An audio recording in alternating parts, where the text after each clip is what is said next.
رب العالمین والصلاة والسلام علی اشرف الانبیاء والمرسلین سیدنا و مولانا ابی القاسم محمد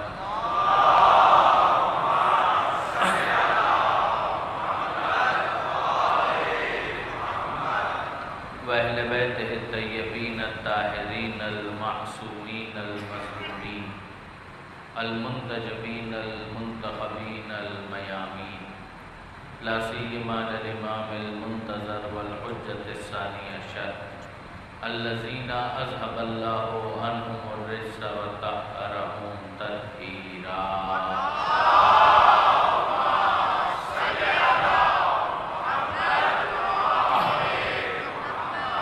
واللعنة الدائمة الباقية على أعدائهم أجمعين من يوم ظلمهم إلى قيام يوم الدين اللهم إنا نرغب إليك في دولة كريمة تعز بها الإسلام وأهله وتذل بها النفاق وأهله وتجعلنا فيها من الدعاة إلى طاعتك والقادة إلى سبيلك وترزقنا بها كرامة الدنيا والآخرة رب اشرح لي صدري ويسر لي أمري واحلل عقدة من لساني يفقهوا قولي واجعلني خالصا لوجهك الكريم يا الله صلوات على محمد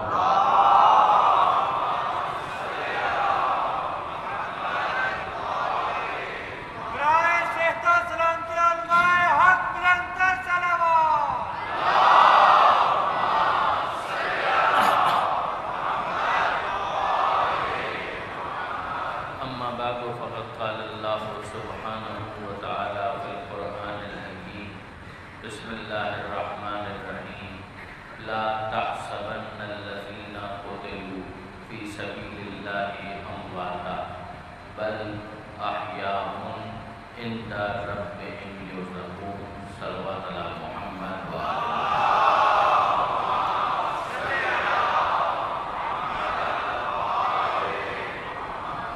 برادران عزیز وقاران محترم فلسفہ شہادت یہ ہمارا موضوع ہے کہ جس کے لیے ہم تنقیدات کو استوار کرنے کی کوشش کر رہے ہیں.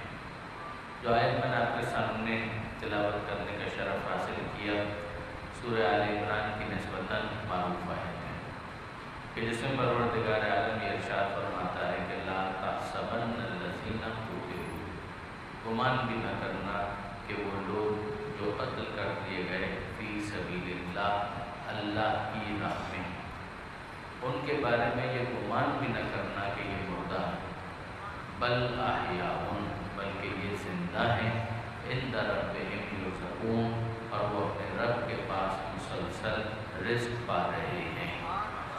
یہ پروردگار عالم کے ساتھ کی طرف سے بالکل واضح اور پرتوب اعلان ہے کہ جس کے اندر کوئی ابہام کوئی اجمال موجود نہیں ہے. دیکھیے برادران عزیز ہمارا تعلق اس دنیا کے ساتھ کیا ہے. اس تعلق کو سمجھانے کے لیے بہت سی تعبیرات ہیں جو فلاسفہ نے استعمال کی ہیں. بڑی کتابیں اس حوالے سے لکھی ہیں.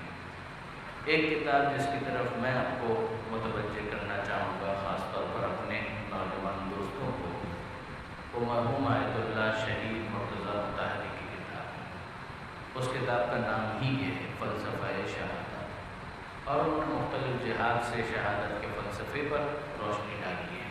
ظاہر ہے کہ آپ کے لیے ضروری نہیں ہے کہ آپ ہر بات سے اتفاق کریں مگر ایک فوڈ فار تھاٹ ہے کہ جو اس کتاب کے اندر موجود ہے واقعاً سرمایہ فکر ہے اور تفکر کے لیے بہت کچھ اس کتاب کے اندر مواد موجود ہے. اور وہ کتاب ہے بھی بہت بریف یعنی 100 صفحوں سے بھی کم کی وہ کتاب اور A4 سائز کے وہ صفحے نہیں ہیں. یعنی A4 سائز کے صفحوں پر اگر آپ اس کو قیاس کرنا چاہیں تو شاید یہ 40 45 50 صفحے بنے. تو مختصر کتاب مگر اس کتاب کے اندر بہت زیادہ سرمایہ اور فکر موجود ہے. اس کا اردو ترجمہ بھی اویلیبل ہے اور اس کا انگریزی ٹرانسلیشن بھی آن لائن بھی آپ کو مل جائے گا. اس کتاب میں شہید آیت اللہ مرتضیٰ مطہری اختتام سے کچھ پہلے اس بحث کو ٹچ کرتے ہیں اور اس پر روشنی ڈالتے ہیں کہ ہمارا اس دنیا کے ساتھ کیا تعلق ہے۔ یعنی ظاہر ہے کہ دنیا ایک ظرف ہے، ظرف مکان ہے، اور اس میں ایک خاص ظرف زمان کے لیے ہمیں پلیس کیا گیا ہے، ہمیں رکھا گیا ہے۔ ہم اس دنیا میں آتے ہیں، اپنا وقت پورا کرتے ہیں اور چلے جاتے ہیں۔ تو اس دنیا کے ساتھ ہمارا لنک، ہمارا تعلق، ہمارا ریلیشن کیا ہے، یہ وہ سوال ہے کہ جس کو انہوں نے ایڈریس کیا، اور اس سلسلے میں مختلف جو فلسفیز ایگزسٹ کرتی ہیں ان کا خلاصہ بیان کیا۔ پہلی فلسفی، پہلا فلسفہ کہ ہمارا دنیا کے ساتھ کیا تعلق ہے، اس کو بیان کرنے کے لیے فلاسفہ ایک مثال بیان کرتے ہیں۔ وہ فرماتے ہیں کہ جو تعلق، بہت آسان سی سامنے کی ایک مثال، کہ جو تعلق پرندے کا پنجرے کے ساتھ ہوتا ہے اور جو تعلق کنویں میں گرے ہوئے انسان کا کنویں کے ساتھ ہوتا ہے، بس ویسا ہی تعلق ہمارا دنیا کے ساتھ ہے۔ میں تکرار کرتا ہوں کہ جو تعلق، جیسے ایک طوطا ہے، اگر اس کو لے جا کر آپ پنجرے کے اندر بند کر دیں تو جو تعلق اس طوطے کا پنجرے کے ساتھ یا کسی اور پرندے کو آپ لے جا کر اس کے اندر بند کر دیں، ایکویریم آپ نے لے لیا اور اس کے اندر آپ نے مچھلیوں کو ڈال دیا، تو اس ایکویریم کی محدود فضا کے ساتھ اس مچھلی کا جو تعلق ہے، اس پنجرے کے ساتھ جو اس پرندے کا تعلق ہے، کنویں میں گرے ہوئے شخص کا جو کنویں کے ساتھ تعلق ہے، بس ویسا ہی تعلق ہمارا اس دنیا کے ساتھ ہے۔ آپ اگر غور کریں تو بظاہر یہ چیز بڑی فیسینیٹ کرتی ہے کہ ہاں یہ بات تو بڑی زبردست ہے، لیکن انصاف کی بات یہ ہے کہ اسلام اس کو ایگری نہیں کرتا۔ اسلام اس کو ایگری نہیں کرتا، اسلام اس سے اتفاق نہیں کرتا۔ یہ اسلام کی پیش کردہ فلسفی نہیں، یہ فلسفی ہے ان افراد کی کہ جو اس طرح سے زندگی کا تصور پیش کرتے ہیں کہ دنیا کچھ نہیں ہے۔ ظاہر ہے کہ آپ انصاف سے مجھے بتائیے، اس طوطے کو جب پنجرے کے اندر بند کر دیا تو اگر اسے کبھی موقع ملے اور وہ وہاں سے اڑ جائے تو کیا آپ اس کی مذمت کریں گے؟ وہ شخص کہ جس کو کنویں کے اندر گرا دیا گیا ہے، اگر اسے موقع ملے اور وہ کنویں سے باہر آ جائے تو کیا آپ اس کی مذمت کریں گے؟ ظاہر ہے کہ یہ قابل مذمت تو نہیں ہے، کنڈمنیشن کے قابل تو نہیں ہے۔ اس کی تو تعریف کی جائے گی کہ اس نے اپنی جان چھوڑائی۔ وہ مچھلی کہ جس کو آپ نے ایکویریم کے اندر پابند کر دیا ہے، وہ کسی طریقے سے راہ بنا لے اور باہر نکل جائے اور دریا اور سمندر کی وسعتوں میں تیرنا شروع کر دے تو کیا آپ اس کی مذمت کریں گے؟ آپ کہیں گے کہ بالکل ٹھیک کیا، یہی اس کو کرنا چاہیے تھا۔ اگر برادران عزیز یہی تعلق ہمارا دنیا کے ساتھ ہے تو اس کا نتیجہ یہ ہے کہ خودکشی کو پسندیدہ ہونا چاہیے، کہ ایک انسان جو ہے وہ خودکشی کرے اور اپنے آپ کو اس دنیا کی قید سے آزاد کروا لے۔ آپ نے پنجرے سے طوطے کو نکلنے کا موقع فراہم نہیں کیا، ورنہ وہ تو توڑنے کے لیے بےتاب ہے، وہ تو توڑنے کے لیے تڑپ رہا ہے، وہ تو بے چین ہے۔ اگر اس کے اختیار میں ہو تو وہ طوطا، وہ برڈ، وہ پرندہ اس کیج کو، اس پنجرے کو توڑے اور وہاں سے وہ اڑ جائے۔ اگر یہی فلسفی ہے ہماری دنیا کے ساتھ تعلق کی تو پھر برادران عزیز انصافاً ان لوگوں کو اپریشیٹ کرنا پڑے گا کہ جو خودکشی کرتے ہیں اور دنیا کی صحبتوں سے اپنے آپ کو آزاد کر لیتے ہیں۔ یعنی اس بنیاد کے اوپر ہارا کاری کا ایک پورا کانسیپٹ موجود ہے جاپان میں اور دیگر ممالک کے اندر، جہاں پر خودکشی کو اپریشیٹ کیا جاتا ہے۔ وہ کہتے ہیں کہ بالکل ایسا ہی، یعنی آخر میں پریشان ہو کر، بیمار ہو کر، اتنی زحمتیں برداشت کرنے کے بعد اگر مرنا ہی ہے اور مرنے کے بعد کچھ نہیں ہے تو پھر اس سے بہتر نہیں ہے کہ جو کام 10 سال کے بعد ہونے والا ہے، 50 سال کے بعد ہونے والا ہے، 70 سال کے بعد ہونے والا ہے، وہ ابھی کیوں نہ ہو جائے۔ اسی بنیاد پر مرسی کلنگ کو جسٹیفائی کیا گیا کہ اگر دم نکلنے میں تکلیف ہو رہی ہے تو اس کو ہٹاؤ اور اسے اس دنیا کی قید سے آزاد کر دو، تو پھر تو یہ تمام تر چیزیں جسٹیفائڈ ہوں گی۔ پھر تو ان سب کی جسٹیفیکیشن ہمارے پاس آ گئی کہ تعلق ہوا ہے جو طوطے کا پنجرے کے ساتھ تعلق ہے، ہم بھی اسی طریقے سے دنیا میں قید ہیں۔ جب جس کو موقع ملے وہ خودکشی کرے، سوئسائڈ کمٹ کرے اور اپنے آپ کو دنیا کی ان پابندیوں سے آزاد کروا لے۔ مگر یاد رکھیے گا برادران عزیز، اس اپروچ کا دوسرا نام ہے میدان حیات سے فرار اختیار کرنا۔ فرار وہ اختیار کرتا ہے جو فرار کا ماننے والا ہو، حیدر کرار کا ماننے والا کبھی فرار اختیار نہیں کرتا۔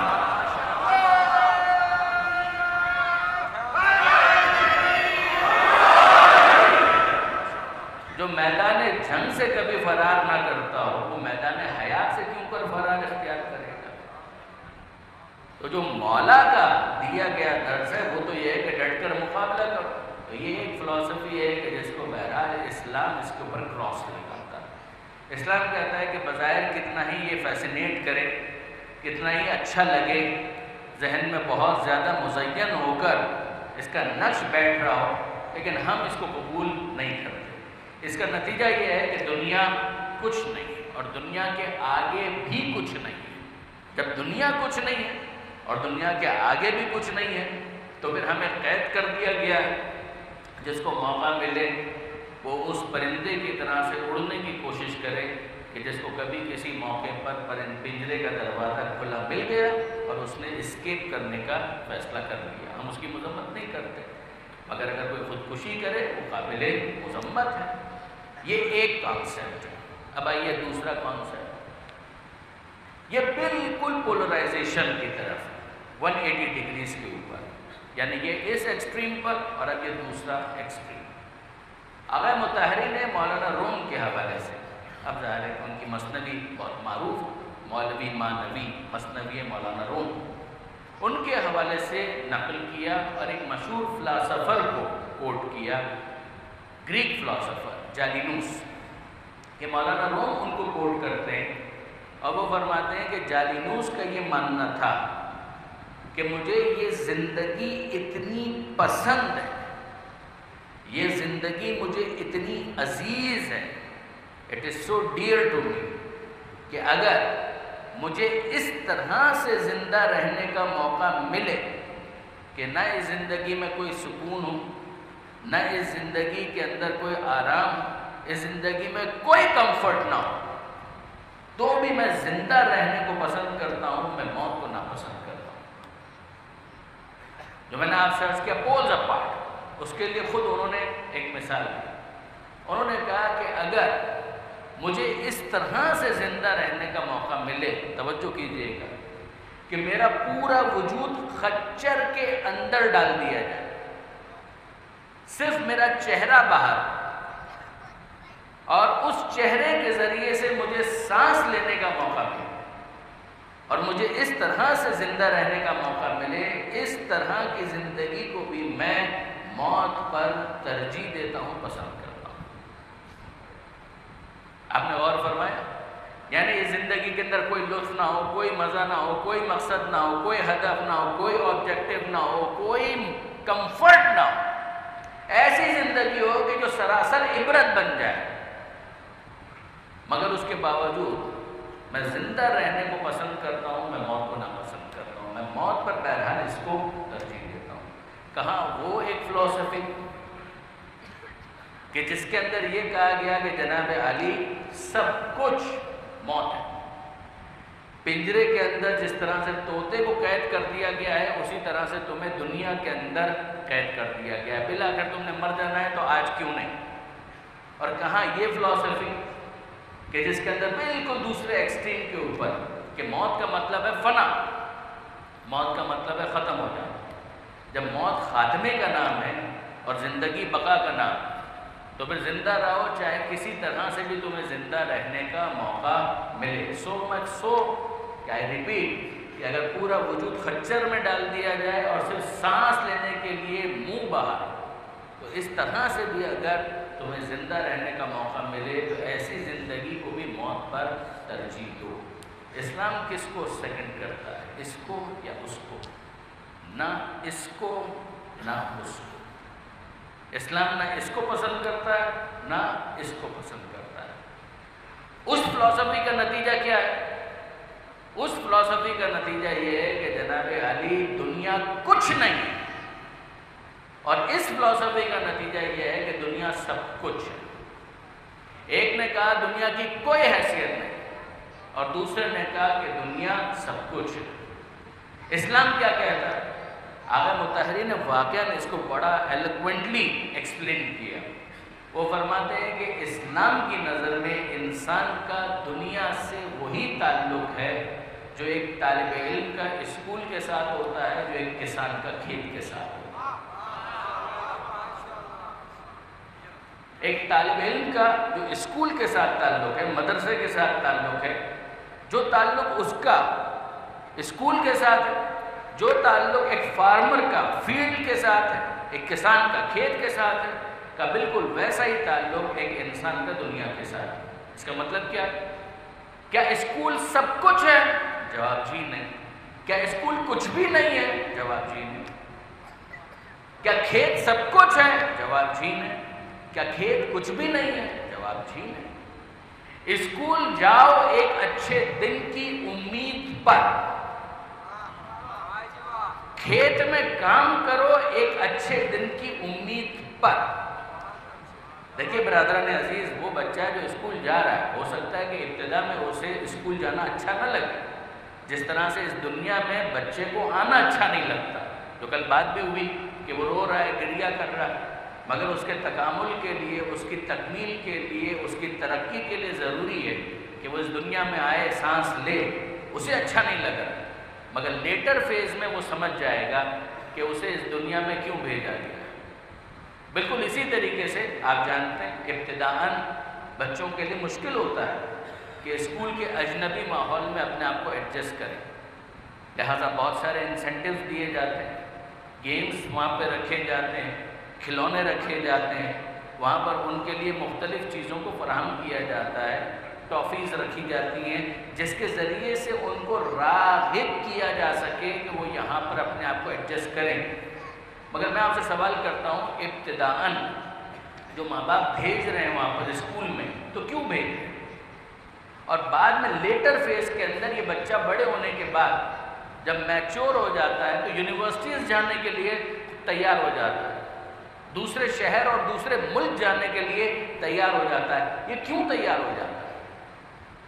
اب تو وہ خود سے جا رہا ہے، اپنے ماں باپ کو چھوڑ کر جا رہا ہے، غمگین بھی ہے، دل دکھاوا بھی ہے کہ اچھا میں ماں باپ سے دور جا رہا ہوں، مگر جا رہا ہے، آسٹریلیا جا رہا ہے، امریکہ جا رہا ہے، کینیڈا جا رہا ہے، ان تمام تر ممالک میں وہ جا رہا ہے۔ کیوں جا رہا ہے؟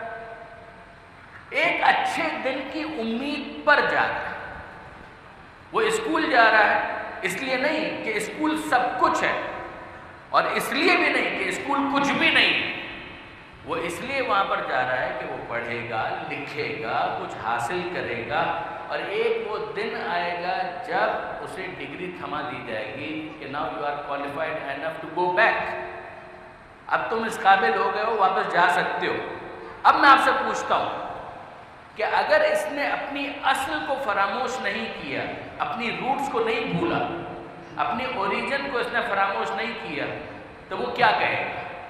وہ یہی کہے گا کہ ہاں اسی دن کے انتظار میں تو میں یہاں پر تھا کہ مجھے سند ملے اور میں واپس جاؤں۔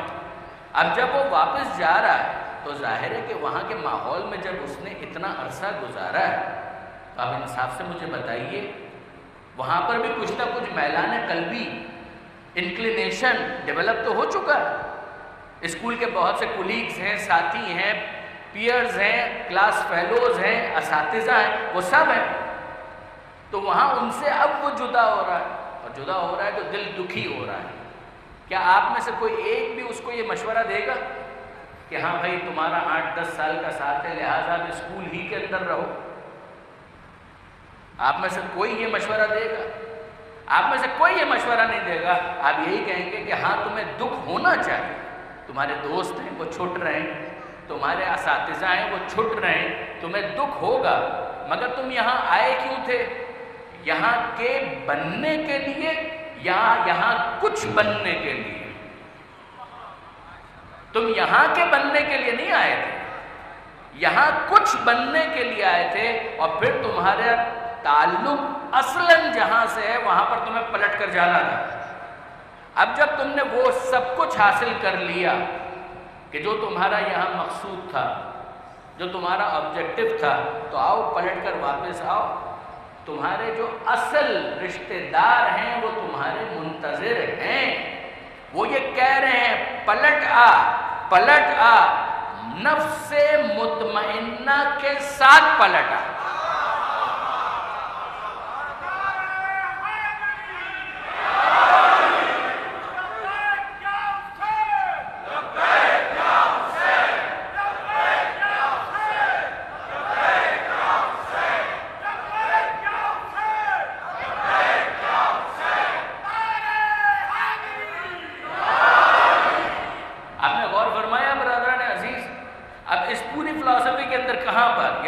ایڈجسٹ ہوتی ہے، فٹ ہوتی ہے کہ جس طریقے سے وہ اسکول میں جاتا ہے کچھ بننے کے لیے، وہ اسکول کا بننے کے لیے نہیں جاتا، اسکول میں کچھ بننے کے لیے جاتا ہے.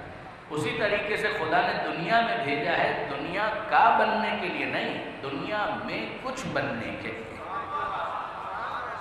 یہ پروردگار عالم کا احسان ہے. جس طریقے سے اسکول کے اندر اساتذہ ہوتے ہیں، کتابیں ہوتی ہیں، اسی طرح سے دنیا میں بھی پروردگار عالم نے نبیوں کے ذریعے، اماموں کے ذریعے اساتذہ کا ایک سلسلہ بھی قائم کر دیا، کتاب بھی بھیج دی، اور پھر اس کے بعد کہا کہ اس کو پڑھتے جاؤ، وہ کچھ کرتے جاؤ جو تم سے ڈیمانڈڈ ہے، اور اس کا نتیجہ یہ ہوگا کہ دنیا میں تم کچھ ایسے بن جاؤ گے کہ جب یہاں سے پلٹو تو تمہارا نفس مطمئنہ بن چکا ہوگا.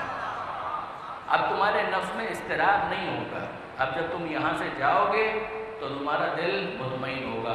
اب میں آپ سے پوچھتا ہوں اس پورے فلسفے کے اندر شہادت کہاں ہے؟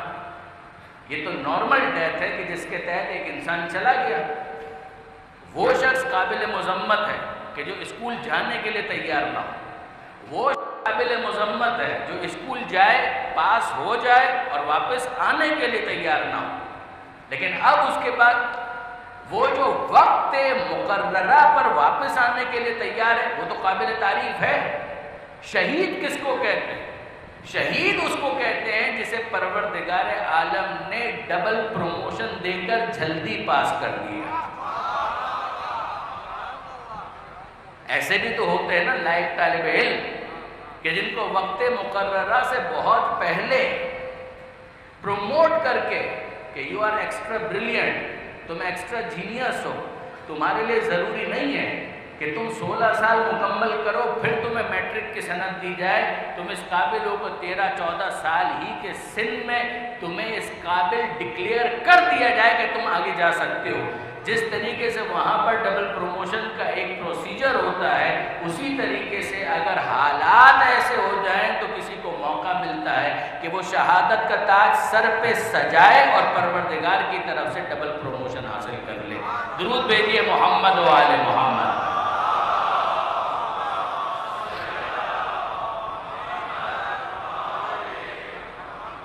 آپ نے غور فرمایا برادران عزیز. اب اس کے بعد آگے بڑھیے. وہ جو دوسری مثال تھی کسان، اس کو بھی ذرا دیکھیے. کسان زحمت برداشت کرتا ہے، کسان محنت کرتا ہے، وہ پسینہ بہا رہا ہے، اس کا پسینہ بہہ رہا ہے، وہ زحمت اٹھا رہا ہے، کھیت میں جاتا ہے، کام کرتا ہے.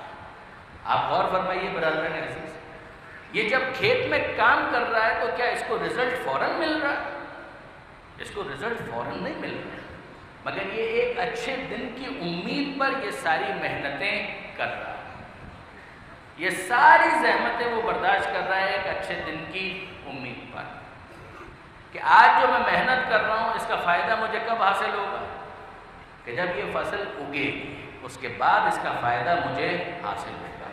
ابھی تو بظاہر اس کا پسینہ بہہ رہا ہے، ابھی تو بظاہر وہ بیج جو اس نے زمین کے اندر ڈال دیے ہیں، ان کے اوپر مٹی ڈال کے، ان کے اوپر پانی ڈال کے گویا اس نے کیچڑ بنا دیا. یعنی ہم جیسا اگر شہر کا رہنے والا ہے جو زراعت کے اصولوں سے واقف نہ ہو تو انصافاً وہ تو دیکھ کے یہ کہے گا کہ آپ کیا کر رہے ہیں، آپ تو اپنا سارا بیج خراب کر رہے ہیں.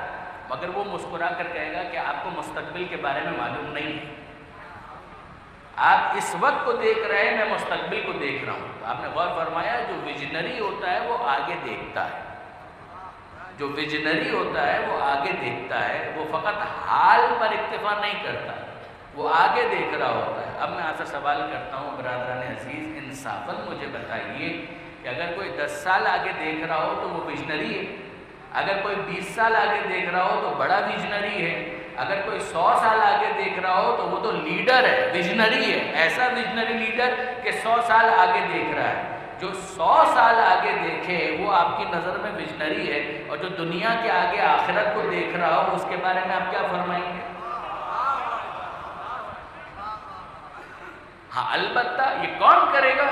جو واقعاً آخرت پر ایمان رکھتا ہو، جس نے یہ طے کر لیا ہے کہ جو کچھ ہے یہ دنیا کی زندگی ہی ہے، تو پھر تو اس کا مطلب یہ ہے وہ دنیا کو آئسولیشن میں دیکھ رہا ہے، پھر وہ دنیا کو فرسٹ ایپیسوڈ کے طور پر نہیں دیکھ رہا، جس کا کنکلوڈنگ ایپیسوڈ پھر آخرت ہے۔ اگر وہ اس کو نہیں دیکھ رہا اور اس کو آئسولیشن میں دیکھ رہا ہے تو برادران عزیز پھر تو سیدھی سی بات ہے کہ بابر بہش کوش کہ عالم دوبارہ نیس، کہ جتنی عیاشی کرنی ہے کرو، اس لیے کہ کوئی دوسری دنیا نہیں ہے، کوئی آخرت نہیں ہے، کوئی حساب کتاب نہیں ہے، پھر تو بالکل ٹھیک ہے۔ پھر اس کے بعد یقین جانیے نہ دین سمجھ میں آ سکتا ہے، نہ تقوی سمجھ میں آ سکتا ہے، کچھ سمجھ میں نہیں آ سکتا۔ قرآن مجید واضح طور پر کہتا ہے سورہ یونس کے اندر، ان الذین رضوا بالحیات الدنیا واطمأنوا بها، یقیناً وہ لوگ کہ جو راضی ہو چکے ہیں دنیا کی زندگی پر اور اسی پر مطمئن بیٹھے، بھائی ان کا دسترخوان رنگین ہو، ان کی اگر بیماری اگر ان کو تنگ کرے تو ان کے صحت کے لیے علاج مہیا ہو، ان کا دسترخوان رنگین ہو، ان کے عیش و عشرت کے سامان بہم فراہم کر دیے جائیں، ان کو کوئی پرابلم نہ ہو، ان کا بہترین گھر ہو، اور اس کے بعد وہ دنیا سے غافل ہیں، وہ اپنی ذمہ داریوں سے غافل ہیں، وہ آخرت سے غافل ہیں۔ پروردگار فرماتا ہے یہ وہ لوگ ہیں جو ہماری نشانیوں سے غافل ہو جاتے ہیں۔ رضوا بالحیات الدنیا، یہ دنیا کی زندگی پر راضی ہیں، واطمأنوا بها، فقط راضی نہیں ہے، مطمئن ہو کر بیٹھے ہوئے ہیں۔ ہماری نشانیاں ان آیاتنا غافلون، اور پھر اس کے بعد جو ہماری نشانیاں ہیں اس سے بھی غافل ہیں۔ یہ وہ افراد ہیں جو جہنم کا ایندھن ہے۔ ہاں وہ لوگ جو ایمان لاتے ہیں اور پھر اعمال صالحہ کو انجام دیتے ہیں۔ اعمال صالحہ کو انجام دینے میں زحمت ہے، غریب کی مدد کرنی ہے تو اپنی جیب کا بوجھ ہلکا کرنا پڑے گا، کہ میرا دسترخوان رنگین ہے مگر ساتھ ہی ساتھ کسی اور کا چولہا بھی جھلے۔ اگر ایک انسان فجر کی نماز پڑھنا چاہتا ہے تو نیند کو قربان تو کرنا پڑے گا، یہ کون کرے گا؟ وہ شخص کے جو دنیا کو آئسولیشن میں دیکھ رہا ہے وہ قطعاً اس کے لیے تیار نہیں ہوگا۔ عزاداری کون کرے گا؟ میں حسین کا ماتم کیوں کروں اگر میں دنیا کو آئسولیشن میں دیکھ رہا ہوں؟ لیکن اگر یہ تصور ذہن میں ہے کہ اس دنیا کے بعد آخرت ہے، زہرا کو منہ دکھانا ہے، میں منزل مصائب سے دور ہوں، لیکن آپ غور فرمائیے کہ یہ وہ منزل ہوتی ہے کہ جہاں پر ایک انسان کے اندر احساس ذمہ داری ڈیولپ ہوتی ہے۔ پیغمبر اکرم ختمی مرتبت احمد مجتبی محمد مصطفیٰ صلی اللہ علیہ وآلہ وسلم، پیغمبر اکرم کا وہ فرمان جو بہت مشہور ہے اسی فلسفی کو ایکسپلین کرتا ہے، الدنیا مزرعۃ الآخرہ، یہ دنیا آخرت کی کھیتی ہے۔ اس کا مطلب ہی یہ ہے کہ یہ کھیت ہے دنیا، کہ جہاں پر تم ہل چلاؤ، بیج بو، فصل اگانے کی کوشش کرو، ہارویسٹنگ کرو، تھریش آؤٹ کرنے کے بعد جو اینڈ پروڈکٹ ہے وہ تمہیں قیامت کے میدان میں ملے گی۔ یہی وہ چیز ہے جسے نہج البلاغہ میں مولا کائنات نے ایلوبریٹ کیا، ایکسپلین کیا، اور مولا یہ فرماتے ہیں دیکھیے ایک شخص کو سنا وہ دنیا کی برائی کر رہا تھا۔ نہج البلاغہ کے اندر کلمات قصار، میں اپنے نوجوان دوستوں کے لیے عرض کر دوں، پہلا حصہ نہج البلاغہ کا خطبات، دوسرا حصہ مکتوبات، لیٹرز، پہلا سرمنز، دوسرے لیٹرز، اور پھر اس کے بعد تیسرا حصہ اقوال زرنی، جو گولڈن ون لائنر جس کو آپ کہہ سکتے ہیں، اس کے اندر امیر المومنین کا یہ فرمان آپ کو ملے کہ کسی نے دنیا کی برائی کی تو امیر المومنین فرماتے ہیں ایھا الزام الدنیا، اے دنیا کی مذمت کرنے والے انصاف سے بتا تجھے دنیا کی مذمت کرنے کا حق ہے یا دنیا کو تیری مذمت کرنے کا حق ہے؟ دنیا نے اپنا کون سا معاملہ تجھ سے ڈھکا چھپا رکھا ہے؟ یعنی اگر ایسا ہوتا کہ دنیا نے اپنا معاملہ حجاب میں رکھا ہوتا، تجھے نہ پتا ہوتا تو یہ کہہ سکتا تھا کہ دنیا نے تجھے دھوکہ دیا، مگر دنیا نے تجھے کب دھوکہ دیا؟ دنیا نے حال کے آئینے میں تجھے تیرا مستقبل دکھلا دیا۔ یہ مولا کی تعبیرات، حال کے آئینے میں مستقبل کا آئینہ دکھلا دیا۔ یعنی میں آپ کی خدمت میں عرض کروں برادران عزیز، دھوکہ کس کو کہتے ہیں کہ دنیا دھوکہ دیتی؟ دھوکہ کس کو کہتے ہیں؟ اگر کسی نے گڑھا کھودا ہو اور اسے خس و خاشاک سے پاٹ دیا، اس کے اوپر گھاس پھوس ڈال دی، اور آپ وہاں سے گزر رہے ہیں اور آپ کو نظر نہیں آ رہا کہ یہاں پر گڑھا یا کھڈا موجود ہے، اور آپ گر گئے، یقیناً یہ دھوکہ دیا گیا، یہ دھوکہ دیا گیا، اس لیے کہ اس طرح کا امپریشن دیا گیا کہ زمین ہموار، جب وہاں سے گزرے تو وہاں پر تو خس و خاشاک تھے، ہم نے پاؤں رکھ دیا یہ سمجھتے ہوئے کہ ہموار زمین ہے، سطح ہموار نہیں تھی، ہم گرے اور اس گڑھے کے اندر ٹریپ ہو، یہ دھوکہ دیا گیا۔ لیکن اب میں آپ سے پوچھتا ہوں برادران عزیز کہ ایک شخص وہاں سے گزر رہا ہے، گڑھے کے اوپر کوئی خس و خاشاک نہیں، بلکہ الٹا وہاں پر بورڈ لگا ہوا ہے کہ یہاں آگے گڑھا موجود ہے، برائے مہربانی دیکھ کے چلیے، پھر بھی اس کے بعد وہ شخص وہاں سے گزرے دیکھتے ہوئے کہ یہاں پر گڑھا موجود ہے، پھر بھی اس میں اپنا پاؤں ڈالے اور پھر وہ گر جائے اور فریاد کرنا شروع کرے، ارے کسی نے مجھے دھوکہ دے دیا، کسی نے مجھے دھوکہ دے دیا، کسی نے مجھے دھوکہ دے دیا۔ آپ انصاف سے مجھے بتائیے آپ کیا کہیں گے کہ کسی نے تمہیں کب دھوکہ دیا ہے؟ تم نے خود دھوکہ کھایا ہے، تم نے اپنے آپ کو دھوکہ دیا، کسی اور نے تمہیں دھوکہ نہیں دیا۔ آپ کہیں گے ایسا کون کرتا ہے؟ مولا فرماتے ہیں دنیا کے اندر ہر غافل انسان یہی کر رہا ہے، دنیا میں ہر غافل انسان یہی کر رہا ہے۔ مولا فرماتے ہیں دنیا نے اپنا معاملہ چھپا کر کب رکھا، دنیا نے اپنے آپ کو حجاب میں کب رکھا، خس و خاشاک سے پاٹ کر کب رکھا؟ کیا تم اپنی آنکھوں سے اپنے اجداد کی قبریں نہیں دیکھ رہے؟ ان قبروں کے آئینے میں تمہیں مستقبل میں تمہاری قبر کیوں نظر نہیں آتی؟ بہت توجہ کیجئے گا، یعنی یا تو ایسا ہونا کہ آج تک ہم نے کسی کو مرتے دیکھا ہی نہیں ہے، تو پھر اس کے بعد ایک انسان کہے کیا ہو سکتا ہے کہ ہمیں موت نہ آئے، لیکن جبکہ ایسا نہیں۔ مولا فرماتے ہیں وہ وقت تھا کہ جب تم اپنے بیماروں کی دوا کا انتظام کرتے تھے، یہی تمہیں کرنا چاہیے تھا، مگر وہ وقت آیا کہ جب سارے انتظامات فیل ہو گئے اور تمہارا وارث تمہارے سامنے جان دے رہا تھا، تم اپنی آنکھوں کے سامنے اسے دم توڑتے ہوئے دیکھ رہے تھے، تمہاری ذمہ داری تھی کہ تم اس کے علاج کے لیے انتظام کرو، تم نے کیا، مگر واضح ہو گیا کہ اب اس کا وقت پورا ہو گیا اور اس کی روح پرواز کر گئی، تو تم نے اس کے جنازے کے آئینے میں اپنا جنازہ کیوں نہیں دیکھا؟ دنیا نے کب چھپا کر رکھا؟ تمہارے سامنے ایسے بزرگان موجود نہیں ہیں کہ جن کے سر کے بال سفید ہو چکے ہیں؟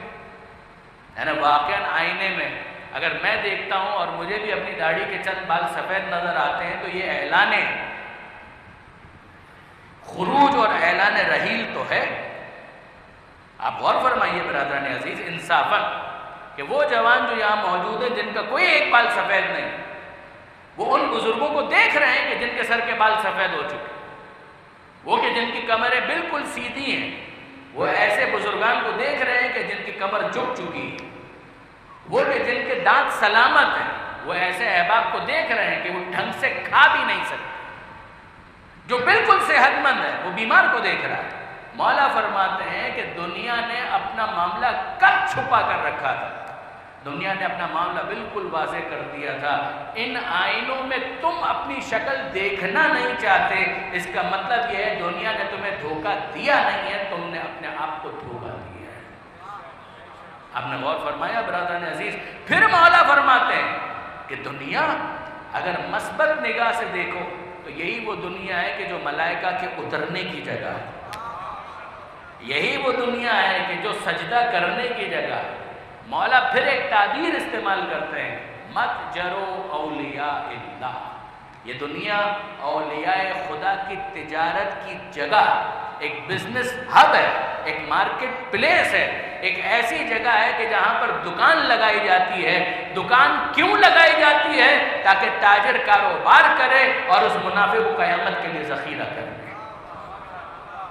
وہ مزرعۃ الآخرہ، وہ پیغمبر اکرم کی تعبیر، یہ مولا کائنات کی تعبیر، متجر اولیاء اللہ، یہ دنیا اولیاء خدا کی تجارت گاہ ہے۔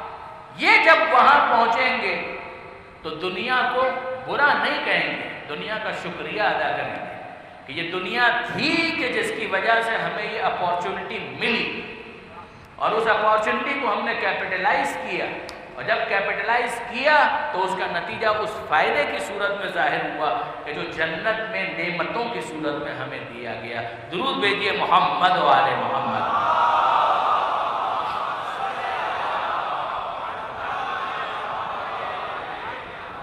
اب برادران عزیز توجہ کیجیے گا، اگر یہ توجہ جو دنیا کے حوالے سے امیر المومنین ڈیولپ کرنا چاہتے ہیں، اگر یہ ڈیولپ ہو جائے، اسی کا دوسرا نام ہے تقوی۔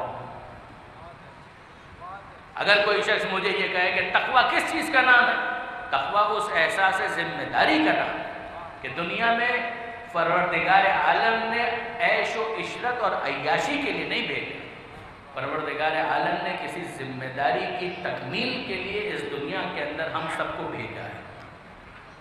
جو جتنا جلد اس ذمہ داری کی طرف متوجہ ہو جائے گا وہ اتنا بڑا متقی ہے۔ ہاں، ایک جملہ آپ کے ذوق کے بہت قریب ہو کر عرض کر رہا ہوں کہ یاد رکھیے گا، جس میں تقوی آتا ہے وہ متقی بنتا ہے، اور جو متقی بنتا ہے وہ صف متقین میں آتا ہے، اور جو صف متقین میں آتا ہے انہی کے امام کو امام المتقین کہا ہے۔ درود بھیجیے محمد و آل محمد۔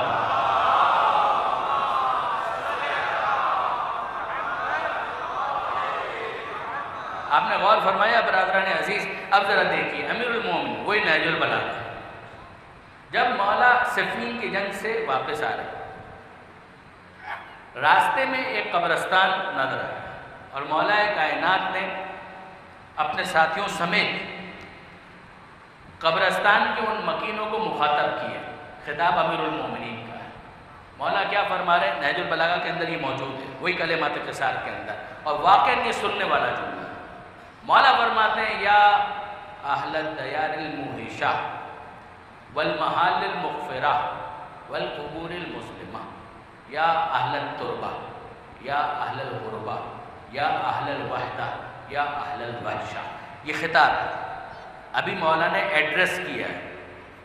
یا اہل الدیار الموحشہ، اے ایسے گھروں میں رہنے والوں کے جہاں پر کوئی انس نہیں ہے، والمحال المغفرہ، اے ایسے گھروں میں رہنے والوں کہ جہاں پر کوئی دوسرا رہنے کے لیے تیار نہیں ہوتا، والقبور المظلمہ، اے اندھیری قبروں میں رہنے والوں، یا اہل التربہ، اے خاک نشینوں، یا اہل الغربہ، اے غریب الوطن افراد، یا اہل الوحدہ، اے تنہا رہنے والوں، یا اہل الوحشہ، اے وحشت کی زندگی گزارنے والوں۔ یہاں تک خطاب ہے۔ اب اس کے بعد مولا فرماتے ہیں کہ تم میں اور ہم میں اتنا فرق ہے، اور بس اتنا ہی فرق ہے، انتم لنا فرط سابق ونحن لکم تبع لاحق، تم اپنے سفر میں آگے بڑھ گئے ہو اور ہم تمہارے پیچھے پیچھے آ رہے ہیں۔ تم میں اور ہم میں اتنا فرق ہے، انتم لنا فرط سابق ونحن لکم تبع لاحق، تم اپنے سفر میں آگے بڑھ گئے ہو اور ہم تمہارے پیچھے پیچھے آ رہے ہیں۔ اچھا چھوڑو ان باتوں کو، سنو یہاں کی کیا خبر ہے، یہ سنو۔ ہم تمہیں یہاں کی خبر دیتے ہیں۔ اما الدور فقط سکنت، وہ گھر جو تم چھوڑ کر گئے تھے وہ خالی نہیں ہے، وہ گھر جو تم چھوڑ کر گئے تھے وہ خالی نہیں ہے، ان میں دوسرے آ کر رہنے لگے۔ اما الازواج فقط نکحت، وہ جو تم شریک حیات چھوڑ کر گئے تھے وہ بھی اب تنہا نہیں ہیں، ان کے دوسرے نکاح ہو چکے۔ اما الاموال فقط قسمت، اور جو مال تم چھوڑ کر گئے تھے وہ بھی ویسے کا ویسا پڑا ہوا نہیں ہے، وہ بھی تقسیم ہو گیا۔ 3 چیزیں تھیں. اما الدور فقد سکنا، جو گھر تم چھوڑ کر گئے تھے ان میں دوسرے آ کر رہنے لگے. اما الازواج، جو شریک حیات تم چھوڑ کر گئے تھے فقط نکحت، وہ بھی اب تنہا نہیں ہے، ان کی دوسری شادیاں ہو چکی ہیں. اما الاموال، اور وہ مال جو تم چھوڑ کر گئے تھے فقط قسمت، وہ تقسیم کر دیا گیا. یہ 3 چیزیں تھیں، ان تینوں کے بارے میں نے بتا دیا. ھذا خبر ما عندنا، یہ تو وہ خبر ہے جو ہمارے پاس ہے. فما خبر ما عندکم، اب تم بتاؤ تمہارے پاس کیا خبر ہے. خبریں سنی آپ نے؟ دیکھیے نیوز چینلز کے اوپر خبریں آتی ہیں، یہ پاکستان کی خبر ہے، یہ ہندوستان کی خبر ہے، یہ امریکہ کی خبر ہے، یہ رشیا کی خبر ہے. یہ ساری خبریں ہم سنا کرتے ہیں. کچھ ہماری اپنی خبریں ہوتی ہیں، کچھ دوسروں کی خبریں ہوتی ہیں. مولا فرماتے ہیں ھذا خبر ما عندنا، یہ وہ خبریں ہیں جو ہمارے پاس ہیں. فما خبر ما عندکم، اب تم بتاؤ کہ تمہارے پاس کیا خبریں ہیں. ثم التفت الی اصحابہ، اس کے بعد مولا نے رخ کیا اپنے ساتھیوں کی طرف اور فرمایا اما لو اذن لہم فی الکلام، یہ بیچارے تو ابھی بول نہیں سک رہے، لیکن اگر انہیں بولنے کی اجازت مل جائے، بہت توجہ کیجیے گا، اما لو اذن لہم فی الکلام، یہ بیچارے بول نہیں پا رہے، لیکن اگر انہیں بولنے کا موقع مل جائے لاخبروکم، تو یہ تمہیں خبر دیں گے ان خیر الزاد التقوی، کہ اگر دنیا سے لے جانے کی کوئی چیز تھی تو وہ تقوی کی دولت تھی اور کوئی دوسری چیز نہیں تھی.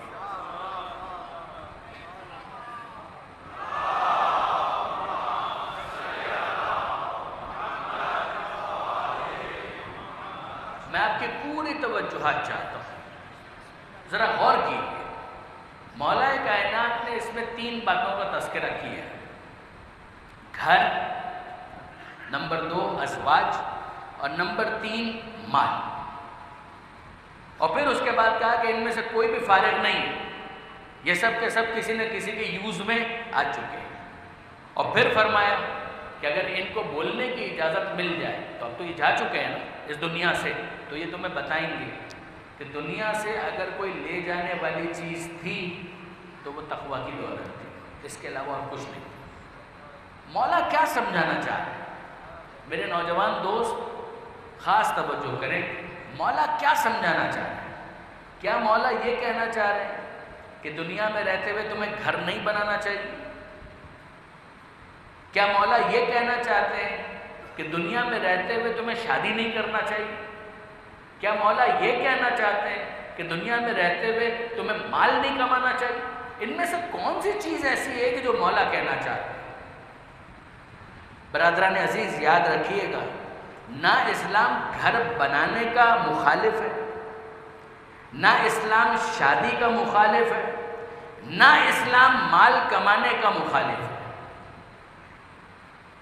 حلال سے گھر بنائیے، اسلام کو کوئی اعتراض نہیں، بلکہ اسلام تو تاکید کرتا ہے گھر بناؤ بھی گھر بساؤ بھی.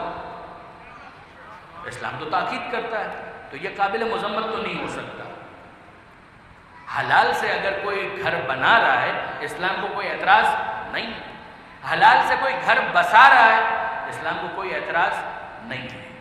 حلال سے کوئی مال کما رہا ہے، اسلام کو کوئی اعتراض نہیں. اچھا چلیے ٹھیک ہے، ہم نے بنا لیا، ہم نے گھر بسا لیا، ہم نے مال کما لیا، اب اس کے بعد انتقال ہو گیا، تو اب کیا ہونا چاہیے؟ ورثہ کیا کریں؟ مولا کے اس فرمان کو دیکھنے کے بعد، ارے مولا کہہ رہے کہ دیکھو ورثہ نے مال تقسیم کر لیا، دوسرے آ کر اس گھر میں رہنے لگے، تو مولا کیا سمجھانا چاہتے ہیں؟ مولا یہ کہنا چاہتے ہیں کہ ارے بے شرمو، وہ مرنے والا مر گیا اور تم پیچھے مال تقسیم کر رہے ہو،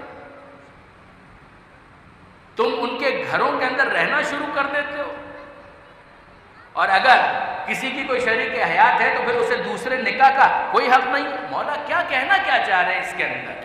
یہ میں آپ سے چاہتا ہوں کہ اس پر غور کیجیے. کیا مولا یہ کہنا چاہتے ہیں کہ اول تو مکان بننا نہیں چاہیے تھا، بن گیا تو مرنے والے کے مکان میں دوسروں کو رہنا نہیں چاہیے؟ اول تو مال کمانا نہیں چاہیے تھا، اگر کما لیا تو اسے تقسیم نہیں ہونا چاہیے تھا۔ اول تو شادی کرنی نہیں چاہیے تھی، اور اگر کر لی تو اگر شوہر کا انتقال ہو گیا تو بیوہ کو دوسری شادی کا حق نہیں ہے، عدت کے بعد بھی حق نہیں۔ اور برعکس اگر بیوی کا انتقال ہو گیا تو پھر شوہر کو دوسرے نکاح کا حق نہیں، بس وہ پہلی بیوی کی یاد نہیں مگن رہے۔ اسلام کہنا کیا چاہتا ہے؟ جبکہ ہمارے سامنے بالکل واضح دین کا پیغام موجود ہے، حلال سے مال بناؤ، حلال سے گھر بناؤ، حلال سے گھر بساؤ، اسلام کو کوئی اعتراض نہیں۔ انتقال ہو گیا، اب شریعت کیا کہتی ہے؟ آپ توضیح المسائل اٹھائیے اور کتاب المیراث پڑھیے۔ پہلا گروہ، اگر یہ نہ ہو تو دوسرا گروہ، اگر یہ نہ ہو تو تیسرا گروہ۔ مرنے والے کا مال اس ترتیب سے تقسیم ہوگا۔ اگر پہلے گروہ کے اندر ایک بھی فرد موجود ہے، ماں باپ اور اولاد، تو دوسرے گروہ کی باری نہیں آئے گی۔ دوسرے گروہ کا ایک بھی فرد موجود ہے تو تیسرے گروہ کی باری نہیں آئے گی۔ تو یہ کیا ہے؟ اس کی تو مولا مذمت کر رہے تھے۔ مولا تو فرما رہے تھے دیکھو تم گئے اس دنیا سے اور وہ تمہارے گھر میں آ کر رہنے لگے، تمہارا مال تقسیم ہو گیا، انہوں نے دوسری شادیاں کر لی۔ اے مولا آپ کہنا کیا چاہتے ہیں؟ جائیے تو ہمارے پاس قرآن مجید کے اندر سورہ نساء کے اندر وہ آیتیں موجود ہیں جو میراث کی تقسیم کی تاکید کرتی ہیں اور بتاتی ہیں کہ میراث اس طرح سے تقسیم ہونی چاہیے۔ اور پھر پروردگار کہتا ہے خبردار اس کی خلاف ورزی مت کرنا، ورنہ تم حدود خدا پر تجاوز کر رہے ہو، ٹرانسگریس کر رہے ہو۔ ارے ہمیں کوئی سمجھائے تو صحیح کہ ایک طرف مولا کائنات مذمت کر رہے ہیں، دوسری طرف اسلام یہ کہہ رہا ہے۔ خود مولا کے دوسرے فرامین کو ہم دیکھتے ہیں تو یہی ساری چیزیں نظر آتی ہیں۔ اب میں آپ سے پوچھتا ہوں، مجھے بتائیے خود مولا کائنات کا گھر تھا یا نہیں تھا؟ کیا مولا نے گھر بنایا یا نہیں بنایا؟ جواب بنایا۔ کیا مولا نے گھر بسایا یا نہیں بسایا؟ ارے ایسا گھر بسایا کہ ایسا کوئی دوسرا گھر نہیں ہو سکتا۔ کیا مولا نے مال کمایا یا بالکل نہیں کمایا؟ کما کے خرچ کر دیا دوسروں پر وہ الگ بات ہے، لیکن اگر کوئی یہ سمجھ رہا ہے کہ مولا نے نہیں کمایا، آپ کی غلط فہمی ہے۔ وسائل الشیعہ ہماری حدیث کی وہ کتاب جو درس خارج کا موضوع ہوتا ہے، وسائل الشیعہ کے اندر آپ کو یہ حدیث ملے گی کہ مولا کائنات نے 400 غلام آزاد کیے۔ نہیں، اتنا جملہ تھوڑی اس مطلب کو واضح کرے گا۔ 400 غلام آزاد کرنے کے لیے مال چاہیے؟ ہو سکتا ہے کہ آپ یہ کہیں کہ مولا کے کسی مالدار دوست نے کوئی عطیہ کر دیا ہوگا، کوئی ہدیہ دے دیا ہوگا۔ نہیں برادران عزیز، وضاحت موجود ہے کہ 400 غلام مولا نے وہ آزاد کیے کہ جن کے لیے مال صرف ہوا، اور وہ مال مولا نے اپنے قوت بازو سے کمایا تھا۔ عجیب بات نہیں؟ ایک طرف مولا کہہ رہے ہیں وہ گھر، اس میں دوسرے آ کر رہنے لگے، وہ ازواج، ان کی دوسری شادیاں ہو گئی، وہ مال وہ تقسیم ہو گیا۔ مولا یہی تو ہونا چاہیے۔ مولا کہیں گے میں بھی یہی کہہ رہا ہوں کہ یہی ہونا چاہیے تھا، یہی ہوا۔ میں ان ساکنان قبر کو یہی سمجھانا چاہتا ہوں کہ تمہارے گھر بنانے پر مجھے کوئی اعتراض نہیں تھا، تمہارے گھر بسانے پر بھی ہمیں کوئی اعتراض نہیں تھا، تمہارے شادی کرنے پر بھی ہمیں کوئی اعتراض نہیں تھا، لیکن اگر تم یہ سمجھ رہے تھے کہ جو گھر تم نے بنایا ہے وہ تمہارے ساتھ جائے گا، you were wrong۔ تم چلے گئے، گھر رہ گیا۔ اگر تم یہ سمجھ رہے تھے کہ تمہارا مال تمہارے ساتھ جائے گا، دیکھ لو تم چلے گئے، مال رہ گیا۔ یہی ہونا چاہیے تھا، یہی ہوا۔ جو تمہارے شریک حیات تھے، اگر تم یہ سمجھ رہے تھے کہ وہ تمہارے ساتھ جائیں گے، تم غلط تھے، تم چلے گئے، وہ رہ گئے۔ یہی ہونا چاہیے تھا، یہی ہوا۔ خبر اسی بات کی دی جا رہی ہے کہ دیکھ لو تم اکیلے گئے، نہ تمہارا مال تمہارے ساتھ گیا، نہ تمہارا مکان تمہارے ساتھ گیا، نہ تمہارے ازواج تمہارے ساتھ گئے، ان میں سے کوئی تمہارے ساتھ نہیں گیا، تو ساتھ کون جا سکتا ہے؟ مولا فرماتے ہیں اب اگر تم ان سے پوچھو تو تمہیں یہ خبر دیں گے کہ اگر کوئی چیز ساتھ جا سکتی تھی تو دولت تقویٰ کے سوا اور کوئی چیز ساتھ نہیں جا سکتی۔ تو اب مولا کیا کریں؟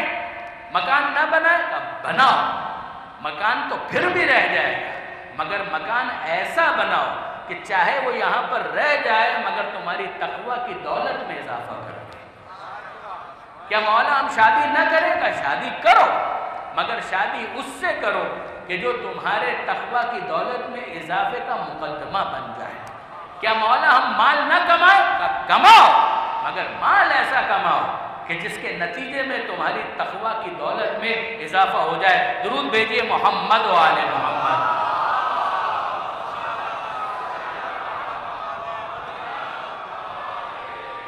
اب دیکھیے برادران عزیز، یہ تقریر کا آخری حصہ ہے، ایک مرتبہ درود بھیجیے گا محمد و آل محمد۔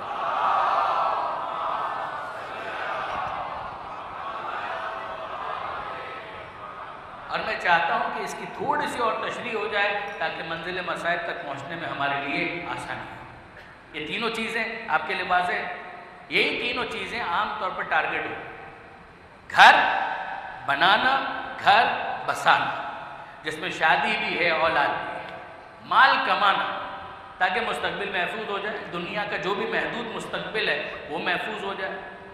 مولا فرماتے ہیں یہ تینوں چیزیں تم کرو، مگر اس ڈھنگ سے، اس ڈھب سے کہ تمہارا گھر تمہارے لیے تقوی کا مقدمہ بن جائے، تمہارا مال تقوی کا باعث بن جائے، تمہارا شریک حیات تمہارے لیے تقوی کا باعث بن جائے۔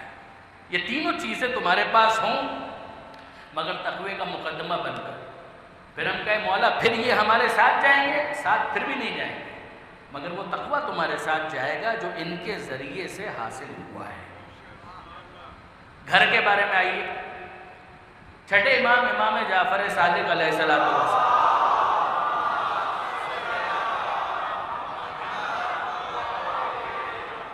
ویسے تو آپ کو اگر عربی بھی آپ تلاش کریں گے تو آپ کو اس کا حوالہ مل جائے گا، سر-ے-دست جو فوراً حوالہ میرے ذہن میں آ رہا ہے وہ انوار النجف کا ہے، حضرت علامہ حسین بخش جاڑا کی بہت عمدہ تفسیر، اس کے مقدمے میں یہ حدیث ایک خاص سیاق اور سباق کے ساتھ انہوں نے نقل کی۔ چھٹے امام کیا فرماتے ہیں؟ امام فرماتے ہیں خبردار اپنے گھروں کو یہودیوں کی طرح قبرستان مت بناؤ۔ تقویٰ، گھر اور تقویٰ، چھٹے امام فرماتے ہیں اپنے گھروں کو یہودیوں کی طرح قبرستان مت بناؤ۔ یعنی کیا مطلب ہے؟ یہودیوں کا گھر قبرستان ہوتا ہے؟ کیا ہوتا ہے؟ آج کا مجھے نہیں معلوم، یعنی امام جب کہہ رہے تھے ممکن ہے اس موقع پر یہ روش یہود کی رہی ہو، تو وجہ کیا تھی یہ کہنے کی؟ تو وجہ یہ تھی کہ یہود کی ساری عبادتیں سینگوگ میں، کہ جو عبادت ہوگی وہ اپنی عبادت گاہ میں کریں گے، گھر پہ نہیں کریں گے۔ اس کا قبرستان سے کیا تعلق ہے؟ کہ جس طریقے سے ایک مردہ قبر میں گیا تو اب اس کا نامہ عمل تو بند ہو گیا نا، اب تو ایصال ثواب ہو سکتا ہے یا کوئی صدقہ جاریہ اس نے کیا تھا وہ ہو سکتا ہے، مگر کوئی نئی نماز تو وہ نہیں پڑھ سکتا، کوئی نئی عزاداری تو وہ نہیں کر سکتا، کوئی نیا روزہ تو وہ نہیں رکھ سکتا۔ اور فرمایا جس طریقے سے قبر میں جانے کے بعد ایک شخص کا نامہ اعمال بند ہو جاتا کہ یہود کا طریقہ کار یہ تھا کہ جو عبادت کرنی ہے وہ سینگوگ میں، عبادت گاہ میں، بس جیسے ہی وہاں سے باہر آئے اور اپنے گھر کے اندر گئے، اب عبادت کا کوئی کام گھر میں نہیں ہوگا۔ جس طرح سے قبر میں جانے کے بعد مردہ مزید کوئی عبادت نہیں کر سکتا، وہ گھر میں جانے کے بعد کوئی عبادت نہیں کر سکتے۔ چھٹے امام فرماتے ہیں خبردار اپنے گھروں کو یہود کی طرح قبرستان مت بناؤ، یعنی عبادتیں تمہاری مسجد اور امام باڑے میں بھی ہونی چاہیے، کچھ عبادتیں تمہارے گھر کے اندر بھی ہونی چاہیے۔ غور فرمائیے گا برادران عزیز۔ اچھا، اشفاق احمد صاحب مشہور ڈرامہ نگار، ناول نگار انتقال فرما گئے۔ تصوف کی طرف کافی مائل تھے. ان کا ایک مرتبہ ٹی وی پر ایک ڈسکشن، ایک مذاکرہ آ رہا تھا. انہوں نے ایک بہت پیاری بات کہی، وہ میں آپ کے ساتھ شیئر کرنا چاہتا ہوں گھر کے حوالے سے. وہ فرمانے لگے تمثیل، ایک تصوراتی مکالمہ. وہ کہنے لگے کہ بھائی ہم روز مسجد جاتے تھے نماز پڑھنے کے لیے، فجر کی نماز پڑھی، پھر ظہر کی نماز پڑھنے کے لیے گئے. اب ظاہر ان کے مسلک کے اعتبار سے عصر کے لیے الگ گئے، پھر مغرب کے لیے، پھر عشاء کے لیے. تو روز ہم اللہ کے گھر نماز پڑھنے جاتے تھے. توجہ کیجیے. تو ایک دن جب ہم فجر کے بعد مسجد سے باہر آنے لگے تو اللہ میاں نے ہمارا ہاتھ پکڑ لیا، ہمارا دامن تھام لیا اور کہا کہ روز تم آتے ہو تو چلے جاتے ہو، آج مجھے بھی اپنے ساتھ اپنے گھر لے چلو. آج ہم بھی تمہارے ساتھ تمہارے گھر چلتے ہیں. تو ہم نے کہا کہ نہیں پروردگار، تو اپنے گھر میں رہے، ہم آئیں گے، ابھی ظہر کا وقت ہوگا تو ہم واپس آئیں گے، مگر تو اپنے گھر میں خوش، ہم اپنے گھر میں خوش. ہمارے گھر میں انٹر ہونے کی کوشش مت کر. وہ جو عبادت کرنی ہے وہ یہاں پر آ کر ہم کریں گے، تجھ سے ملاقات کر لیں گے، گاہے بگاہے آتے رہیں گے، 5 وقت تو آ ہی رہے ہیں، لیکن یہ کہ بہرحال ملاقات تو یہیں پر ہوگی. ہمارے گھر آنے کی کوشش مت کرنا. وہ خدا اصرار کر رہا ہے کہ بھائی میں تمہارے ساتھ چلنا چاہتا ہوں، اور ہم کہہ رہے ہیں کہ نہیں پروردگار، وہاں پر ہم نے ایسا ماحول نہیں رکھا ہے کہ تجھے مہمان بنا سکیں. آپ نے غور فرمایا برادر نے ایسی کہ نہ وہاں پر تصویریں ایسی ہیں، نہ وہاں پر ٹی وی کا معاملہ ایسا ہے، نہ وہاں پر ہمارے انٹرنیٹ کا معاملہ ایسا ہے، نہ وہاں پر ہمارے میگزینس کا معاملہ ایسا ہے، نہ وہاں پر جو ماحول ہم نے رکھا ہے وہ ایسا ہے کہ ہم تجھے وہاں پر لے جا سکیں. تو آپ نے غور فرمایا کہ جب یہود کی طرح گھر قبرستان بن جاتے ہیں تو عبادتیں مسجد اور امام بارگاہ تک محدود ہو جاتی ہیں. انسان اللہ کو اپنے گھر میں آنے کی دعوت نہیں دے سکتا، امام زمانہ کو اپنا مہمان نہیں بنا سکتا. لیکن گھر بھی اگر ساتھ ساتھ اس قابل ہو تو پھر خدا کے بارے میں تو یہ تصور ہے، مگر زمانے کے امام کے بارے میں تو حقیقت ہے کہ گھر ایسا تو ہو کہ زمانے کے امام کو مہمان بنایا جا سکے.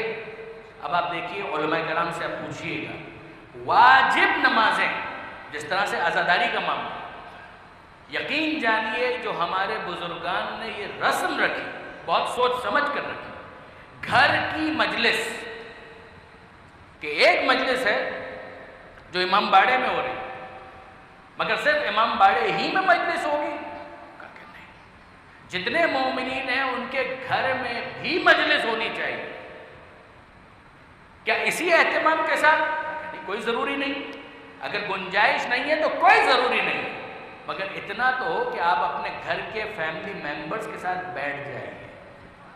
آپ کا اپنا بچہ جو ہے وہ ممبر پر جائے، کرسی کو ممبر بنائیے، آپ نیچے بیٹھ جائیے، آپ سامنے بنے، وہ ذاکر بنے، اور وہ کچھ تو بولے کہ جس سے اسے اندازہ ہو کہ یہ ذکر کی سعادت اسے مل رہی ہے، سماعت کی سعادت آپ کو مل رہی ہے. یقین جانیے برادران عزیز، یہ جو ہمارے بزرگوں نے رسم قائم کہ شب جمعہ مجلس ایک انفارمل وے کے اندر، وہ گھر کے اندر ہی صحیح، اگر امام باڑے نہیں آ سکتے کوئی بات، اپنے گھروں کے اندر، مگر ایک ماحول بنا، ماں بھی بیٹھی ہے، باپ بھی بیٹھا، بچے پڑھ رہے، کبھی ماں پڑھ رہے، کبھی باپ پڑھ رہے، اور کوئی تکلف نہیں ہے. جب وہ نوحہ پڑھے تو آپ توقع نہ کریں کہ پہلے دن وہ ندیم سرور صاحب کے انداز میں پڑھے، ایسا نہیں. تربیت اسی چیز کا نام کہ ماحول ایسا بنائیے کہ جہاں پر وہ اس طرف خود سے راغب ہو جائے. اگر یہ راغب ہو گیا تو نتیجہ کیا نکلے گا؟ آپ چلے جائیں گے اس دنیا سے، یہ رہ جائے گا، مگر اس کی تربیت سے حاصل ہونے والا تقویٰ آپ کے ساتھ ساتھ آپ کی قبر میں جائے گا. آپ نے غور فرمایا برادران عزیز؟ مسجد واجب نماز، علماء کرام سے آپ پوچھئے، واجب نماز مسجد میں پڑھنے کا ثواب زیادہ ہے، مستحب نماز مسجد میں پڑھنے کا ثواب زیادہ نہیں ہے، گھر میں پڑھنے کا ثواب زیادہ ہے. نماز شب اگر آپ مسجد میں پڑھیں اتنا ثواب نہیں ہے، نماز شب اگر آپ گھر میں پڑھیں ثواب زیادہ ہے. کیوں؟ یہ مستحب نماز نافلہ کہ جتنا مستحب نمازوں کو انسان گھر میں پڑھے ثواب زیادہ ہے۔ وجہ کیا ہے؟ ایک تو ثواب ملے گا، وہ تو اپنی جگہ پر، مگر برادران عزیز اس کا ایک نتیجہ ہے کہ جب آپ مصلی بچھائیں گے اور اس پر کھڑے ہوں گے تو آپ کا چھوٹا بچہ آپ کو دیکھ کر آپ کے برابر میں آ کر کھڑا ہو جائے گا، کھڑا ہو جائے گا۔ جب آپ سجدہ کریں گے وہ بھی سجدہ کرے گا، جب آپ وضو کریں گے وہ بھی وضو کرے گا۔ اس کا وضو آپ کے جیسا پرفیکٹ نہیں ہوگا، مگر اس موقع پر اس کو ڈانٹنے کی ضرورت نہیں ہے، اس موقع پر مسکرانے کی ضرورت ہے، اس موقع پر پیٹھ تھپ تھپانے کی ضرورت ہے کہ آج اگر آپ کو دیکھ کر ناقص وضو کر رہا ہے تو کل آپ سے بہتر وضو کرنا سیکھ جائے گا۔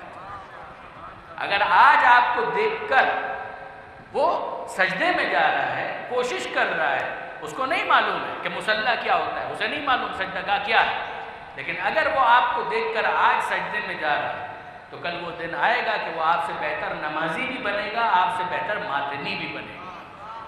یہ ماحول اگر گھر میں بن جائے تو یقین جانیے کہ باہر وہ سارے فساد ہمیں نظر نہ آئے کہ نمازی ہے اور یہ ماتمی ہے۔ جب ماں باپ کو نماز پڑھتے ہوئے بھی دیکھا اور ماتم کرتے ہوئے بھی دیکھا تو وہ ایک ہی وقت میں نمازی بھی ہوگا اور حسین کا ماتمی بھی ہوگا۔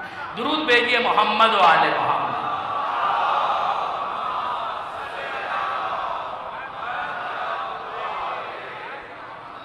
اور ضمناً ایک بات اور عرض کروں، یہ جو بھی میں نے آپ سے گزارش کی کہ وہ آپ کو دیکھ کر آئے گا اور امیٹیٹ کرے گا، یہی بچوں کا انداز ہوتا ہے، طریقہ کار ہوتا ہے کہ وہ ماں باپ کو دیکھتے اور ان کی نقل کرنے کی کوشش کرتے ہیں۔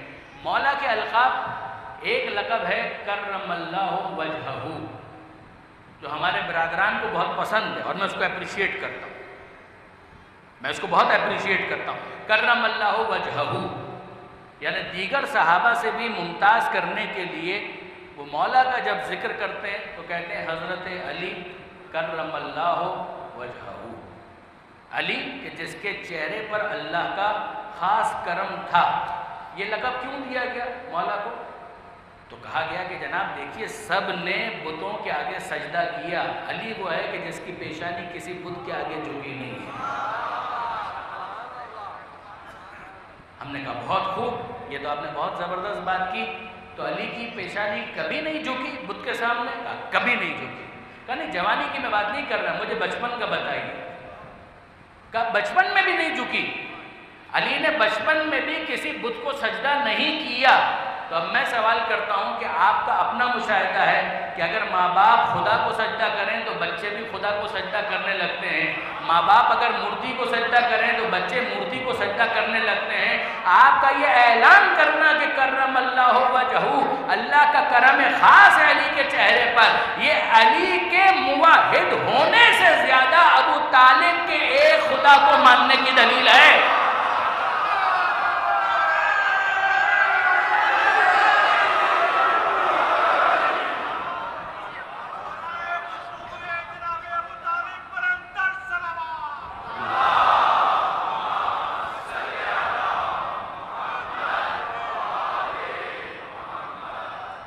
آپ نے غور فرمایا برادران عزیز، یہ معاملہ گھر کا ایک مرتبہ درود بھیجے گا محمد و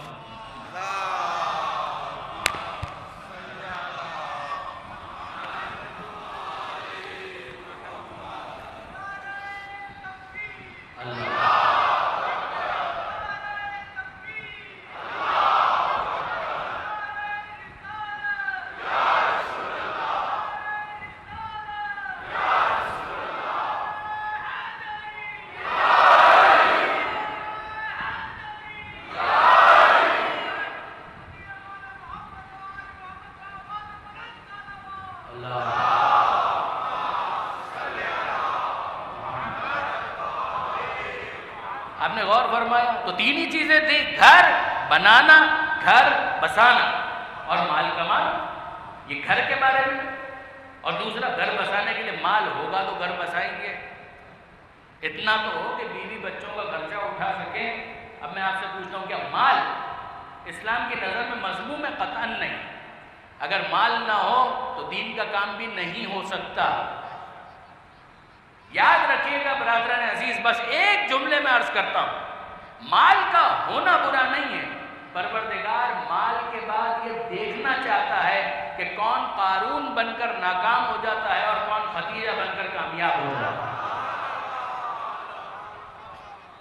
مال قارون کے پاس بھی ہے، مال جناب خدیجہ کے پاس بھی، مگر مال ایسا تو ہو کہ جس کے اوپر پروردگار ناز کر سکے۔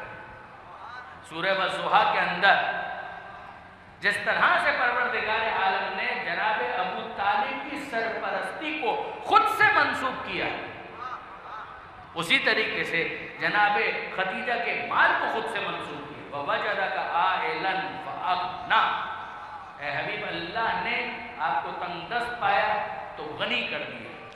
برادران اہل سنت کی آپ تفاسیر دیکھیں، بڑی بڑی تفاسیر دیکھیں، آپ کو اس کے اندر ملے گا کہ یہ کس کا مال تھا کہ جو اتنا محترم قرار پایا کہ اس کے ذریعے سے پروردگار نے ختمی مرتبت کو غنی کر دیا اور اس مال کو خود سے منسوب کیا۔ وہ کوئی اور نہیں تھا، مادر فاطمہ جناب خدیجہ کا مال تھا۔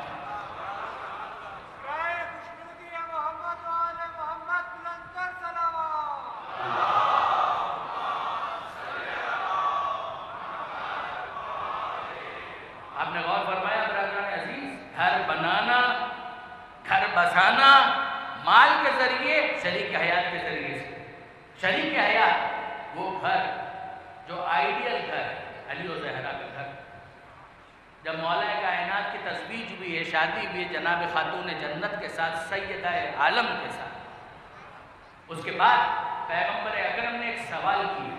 عام طور پر کوئی خسر اپنے داماد سے یہ سوال نہیں کر سکتا، لیکن یقین جانیے کہ جب خسر منزل رسالت پر ہو اور داماد منزل امامت پر ہو تو یہ سوال بھی سچتا ہے اور یہ جواب بھی سوٹ کرتا ہے۔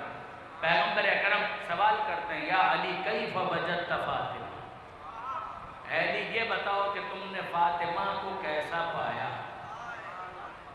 کیف وجدت فاطمہ، تم نے سیدہ کو کیسا پایا؟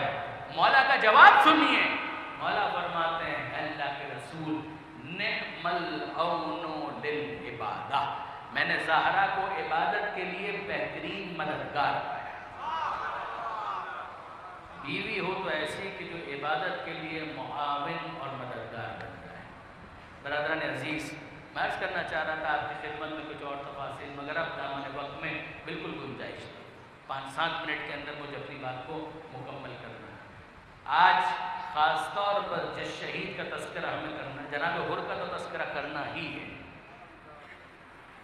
مگر ایک اور شہید جناب زہیر ابن قین،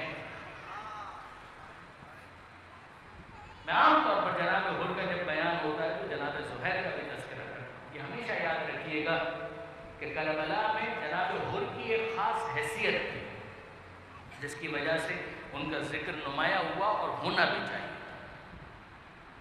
لیکن دوسری طرف اگر آپ دیکھیں تو زہیر ابن قین کانا یعد عثمانیاً، جناب زہیر کو مخالف تصور کیا جاتا۔ یہ زہیر ابن قین زوجہ تقوی کا مقدمہ ذہن میں رکھیے گا، یہ زہیر ابن قین امام 28 رجب کو مدینے سے چلے ہیں، زہیر ساتھ میں نہیں ہے، امام 3 شعبان کو مکہ پہنچ گئے ہیں، امام حسین مکہ میں آ گئے، زہیر ابن قین بھی مکہ میں آ گئے، مگر زہیر ابن قین امام حسین سے ملاقات کے بھی روادار نہیں۔ وہ زہیر ابن قین جو بعد میں شہید کربلا قرار ہوا ہے، وہ حسین سے ملاقات نہیں کرنا چاہتے تھے۔ امام حسین نے حج کو عمرے سے تبدیل کیا، آن سے لجہ کو نکل گیا، جناب زہیر ابن قین نے حج مکمل کیا، امام حسین کے ساتھ مکہ سے نہیں نکلے، حج کر لیا۔ حج 5 دنوں کا نام ہے، 9، 10، 11، 12، میکسیمم 13، یہ 4-5 دن کہ جس میں حج مکمل ہو جاتا ہے۔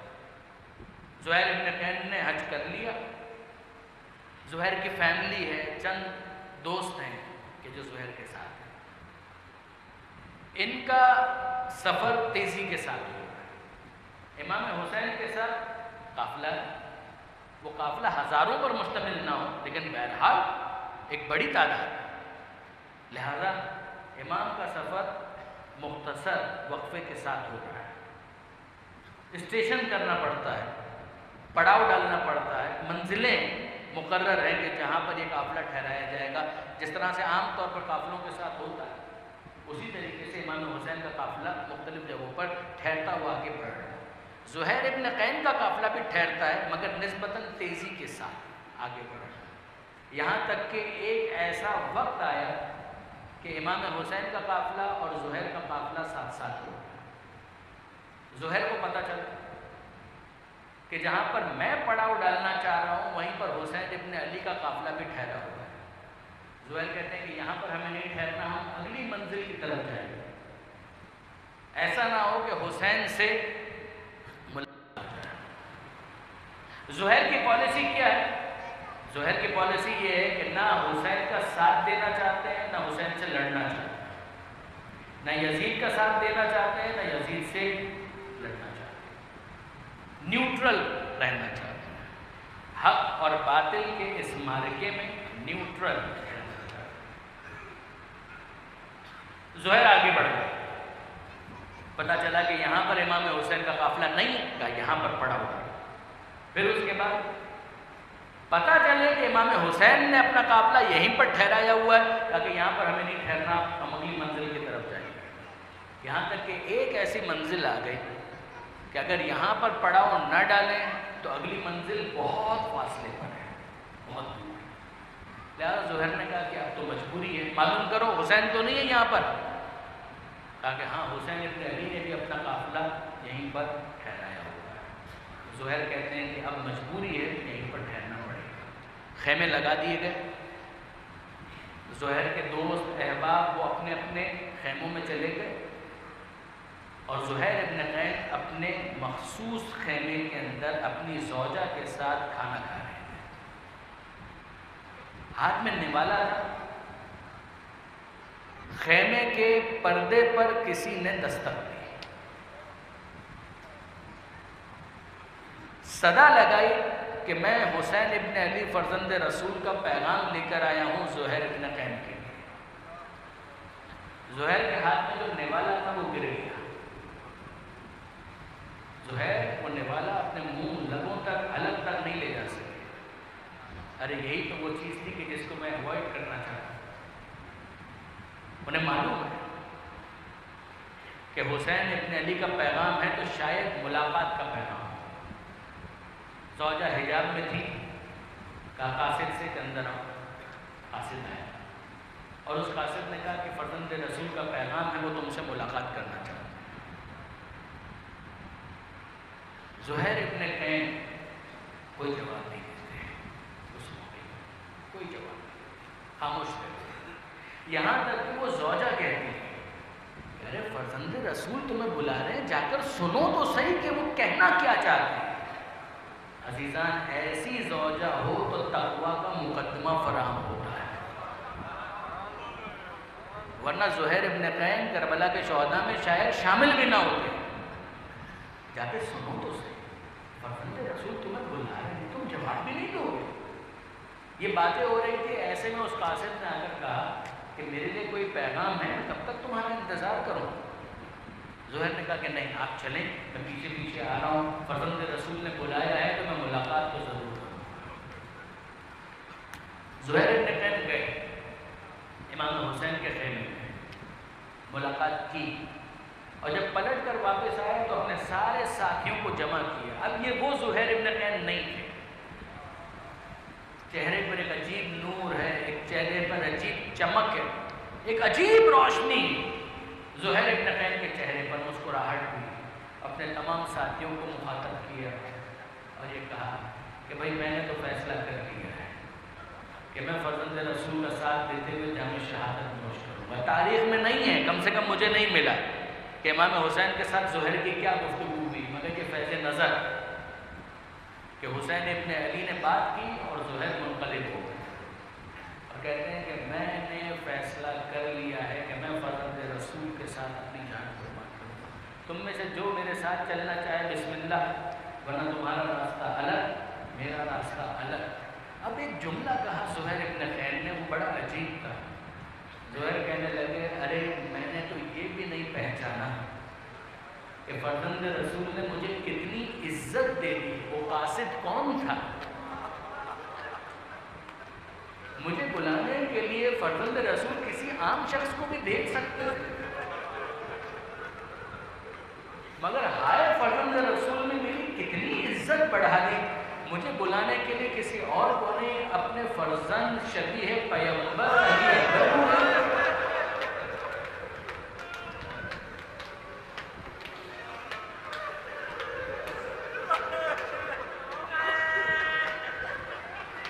کسی عام شخص کو بھیج دیا ہوتا تب بھی میں چلا جاتا۔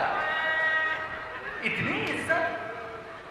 برادران عزیز، آپ زہیر بن قین کا کربلا میں جہاد پڑھیں، شہدائے کربلا علامہ سید علی نقوی صاحب کی بہترین کتاب ہے، اس میں حالات شہداء آپ کو ملیں گے، کافی تفصیل کے ساتھ ملیں گے۔ زہیر بن قین نے کربلا میں بہت مصروف دن گزارا ہے، کربلا کے باقی شہداء کا جہاد بھی بہت زبردست ہے، مگر زہیر بن قین کئی مقامات پر آپ کو نظر آئیں گے۔ یہ زہیر ابن قین جو پہلے مخالف تھے اور بعد میں حسینی بنے، ایسے اور بھی بہت سارے افراد ہیں کہ جنہوں نے کربلا پہنچنے کے بعد، یہ تو کربلا پہنچنے سے بہت پہلے حسینی بن چکے تھے، ہر سے بہت پہلے حسینی بن چکے تھے، ہر نے جب راستہ روکا ہے تو زہیر ابن قین حسینی بن چکے تھے۔ مگر اب آئیے ذرا ہر کے بارے میں سنیے، ہر کا بھی عجیب معاملہ ہے۔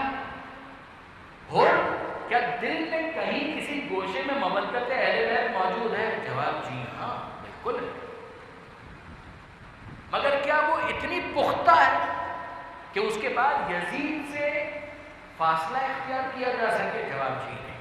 کیفیت وہی ہے کہ کچھ ایسا معاملہ ہو جائے کہ رحمان بھی راضی ہو جائے اور شیطان سے بھی بگاڑنا نہ پڑے۔ یہی پالیسی جناب ہر کی تھی۔ آپ غور کیجئے گا، راستے میں جناب ہر نے جب راستہ روکا ہے، نماز کا وقت آیا ہے، تو امام حسین نے نماز کی تیاری کی ہے اور ہر سے کہا اگر تم چاہو تو اپنے لشکر کے ساتھ الگ نماز پڑھو۔ کہا کہ نہیں فرزند رسول، نماز تو آپ کے پیچھے ہی پڑھے، نماز تو آپ کے پیچھے ہی پڑھے، راستہ روکا ہے مگر نماز آپ کے پیچھے پڑھے۔ تو کہیں نہ کہیں کوئی رما موجود تو ہے، کہیں نہ کہیں کوئی چنگاری موجود تو ہے، مگر وہ شعلہ کب بنتی ہے؟ میں آپ سے کیسے عرض کروں، جب ہر نے امام حسین کا راستہ روکا اور وہ وقت آ گیا کہ اب میں آپ کو آگے نہیں بڑھنے دوں گا، تو آپ جانتے ہیں کہ ہر نے آگے بڑھ کر امام کی لجام فرس پر ہاتھ ڈالا اور کہا فرزند رسول یہاں سے آپ آگے نہیں بڑھ سکتے۔ تو امام حسین نے کیا کہا؟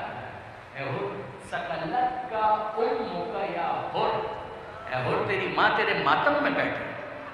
مذمت کے لیے بہت سخت جملہ ہوتا ہے عربی ادب کے اندر، بہت سخت جملہ، تیری ماں تیرے ماتم میں بیٹھے۔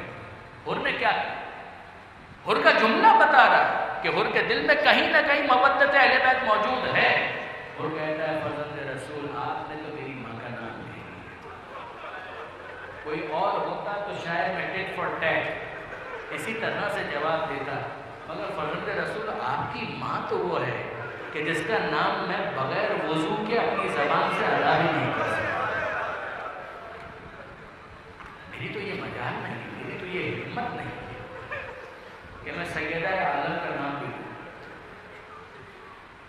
عزیزان، ہر کا جب قافلہ امام حسین سے ملاقات کر رہا تھا، آپ جانتے ہیں سب کے سب پیاسے تھے، مرنے کے قریب تھے، اور امام حسین نے وہ سارا پانی ان کو پلا دیا، سب کو۔ یہ کردار کی عظمت اور کردار کی بلندی ہے۔ اگر فرزند رسول نے وہ سارا پانی اپنے اسٹاک میں رکھا ہوتا تو آپ جانتے ہیں کہ پیاس کافی مؤخر ہو سکتی تھی۔ حسین ابن علی دیکھ رہے تھے کہ مستقبل میں کیا ہونے والا ہے، مگر اس کے باوجود کہ ان سب کو سیراب کرو، صرف ان سپاہیوں کو نہیں، ان کے جانوروں کو بھی سیراب کرو، ان کے گھوڑوں کو بھی سیراب کرو۔ ان جانوروں کا کیا قصور ہے؟ ان سب کو پانی پلایا گیا، پانی پلایا گیا۔ اور پھر اس کے بعد کربلا میں 2 محرم کو جب پہنچے، 3، 4، 5، 6، یہاں تک کہ 7 کو پانی بند کر دیا گیا، عاشور کا دن آ گیا۔ اب آپ مجھے بتائیے، ہر کے دل سے کوئی پوچھے اس کے دل پر کیا بیت رہی ہے جب وہ حسینی خیموں سے بچوں کی آتش کی صدائیں سن کر سکینہ پکار رہی ہے، ہائے میں پیاس سے مری جا رہی ہوں۔ بچوں کی صدائے العطش آ رہی ہے، حسین کے دل پر کیا گزر رہی ہے کسی کو معلوم نہیں ہے، مگر یہ معاملہ اس وقت کھلا کہ جب عاشور کا دن ہے اور حر نے فیصلہ کیا کہ اب میں اس ظالم قافلے کے ساتھ مزید نہیں رہ سکتا۔ ایک مرتبہ وہ آیا عمر سعد کے پاس اور آ کر یہ کہا کہ عمر سعد کیا واقعی جنگ ہوگی؟ کہا کہ ایسی جنگ ہوگی کہ جس کے نتیجے میں سر کٹ کٹ کے گرتے ہوئے نظر آئے۔ حر نے کہا کہ کیا صلح کی کوئی صورت نہیں ہو سکتی؟ کہا کہ میں کیا کروں، امیر نہیں مانتا۔ یہ ضمیر کی شکست کا اعلان ہے عمر سعد کی طرف سے کہ امیر نہیں مانتا۔ حر ابن زید رعائی اس پر کچھ نہیں کہتے۔ بعض علماء یہ فرماتے ہیں، علامہ اظہر حسن زیدی خاص طور پر اس کو ہائی لائٹ کرتے ہیں کہ حر نے کسی سے تذکرہ کیا کہ میں نے فیصلہ کر لیا ہے کہ میں جاؤں گا حسین ابن علی کی طرف، تو اس موقع پر کسی نے کہا تجھے معلوم ہے تو کتنا بڑا گنہگار ہے، نہ یزید تجھے معاف کرے گا اور نہ حسین تجھے معاف کرے گا۔ اگر تو چلا گیا تو یزید معاف نہیں کرے گا، اور اگر وہاں گیا معافی مانگنے کے لیے تو اتنا بڑا مجرم حسین تجھے معاف کریں گے؟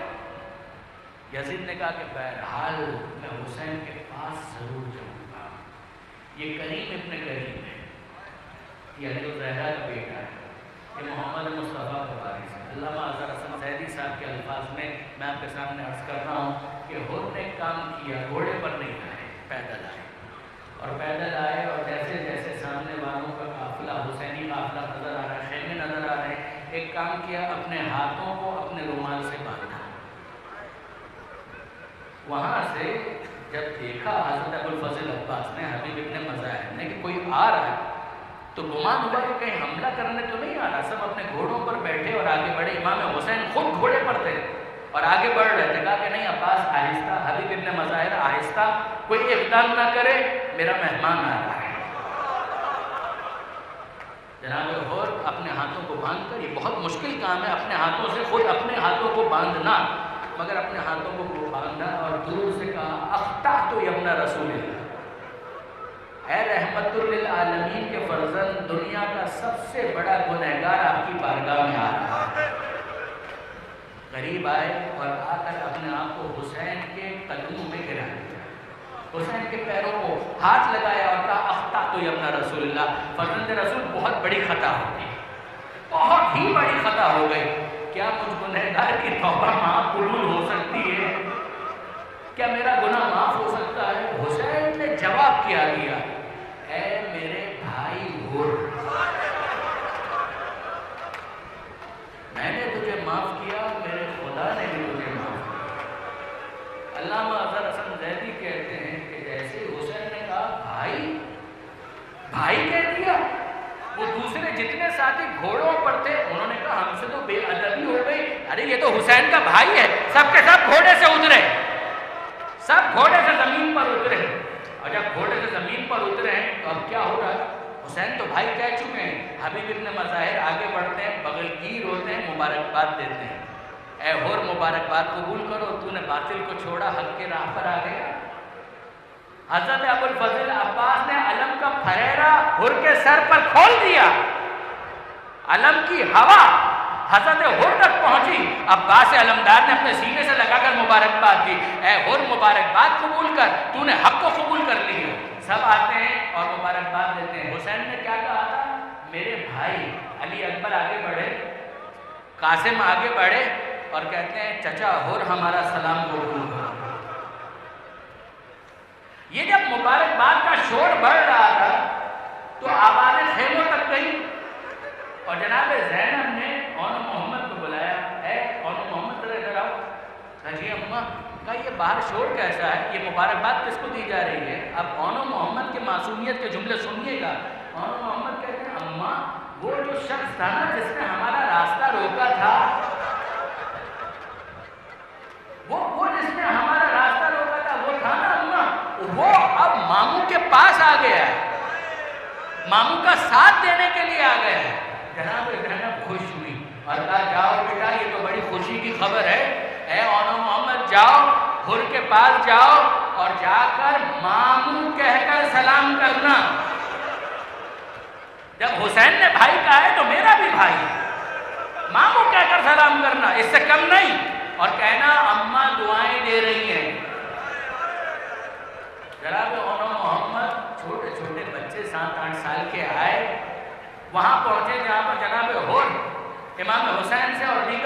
بات چیت کر رہے تھے اور وہاں پر کہا مامو ہور ہمارا سلام قبول کیجیے.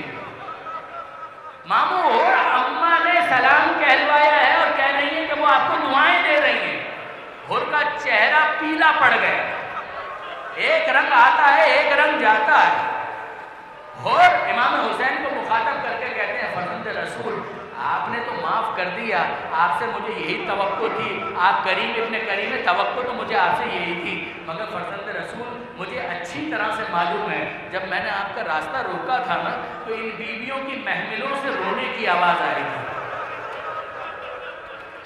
میں نے شہزادی زینب کو رلایا ہے. اے فرزند رسول کوئی ایسا انتظام ہو سکتا ہے کہ بی بی زینب مجھے معاف کر دے تاکہ میں سکون سے مر سکوں, میں سکون سے اپنی جان دے سکوں. حسین کہتے ہیں آؤ ہور میرے ساتھ آؤ, میرے ساتھ چلو. ہور آئے, خیمے کے قریب آئے, خیمے کے باہر ہور ہیں, خیمے کے اندر حسین ہیں. بی بی زینب کو بلایا, درمیان میں پردہ ہے اور حسین کہتے ہیں اے زینب ہور تم سے کچھ کہنا چاہتا ہے. ہور نے کیا جملہ کہا؟ علامہ اظہر حسن زیدی فرماتے ہیں ہور نے ایک جملہ کہا بی بی آپ کو آپ کی ماں فاطمہ کی چادر کا واسطہ ہے, آپ کو آپ کی ماں سیدہ ان کی چادر کا واسطہ اس گنہگار کو معاف کر دیجیے. جناب زینب جواب میں کیا کہتی ہیں اے بھائی ہور تم تو مجھے شرمندہ کر رہے ہیں. یہ کریم کا گھرانہ ہے, یہ کریم گھرانہ, یہ کریموں کا گھرانہ. جناب زینب اگر یہ کہہ دیتی میں نے تجھے معاف کیا وہ بھی کافی تھا, مگر زینب نے یہ نہیں کہا. زینب نے کہا اے ہور تم تو مجھے شرمندہ کر رہے ہو. ہاں مگر ہور اب ایک مسئلہ تو ہے, بات یہ ہے کہ اگر کوئی اور وقت ہوتا نا تو میں تمہیں اپنا مہمان بناتی, تمہاری دعوت کا انتظام کرتی, تمہارے لیے دسترخوان سجاتی. ارے لیکن آج میں کیا کروں, آج انتظام نہیں ہو سکتا ہور.